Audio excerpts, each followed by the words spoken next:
कि court marriage करना, ये भाग के शादी करना, ये इस तरह निकाह हो जाएगा, ये नहीं हो जाएगा।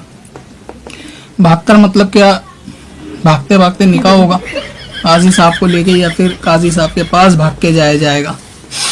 बहरहाल ये कि कोर्ट मैरिज करना और शादी की जो शराइत हैं, यानी दो मर्द गवाहों के मौजूदगी में जो मुसलमान और अकिल बालिग भी हों, एक मजलिस में भी हों, उनकी मौजूदगी में ईजाब व कबूल अगर किया जाएगा शरई मेहर के साथ, तो ऐसी सूरत में निकाह तो करार पाया जाएगा।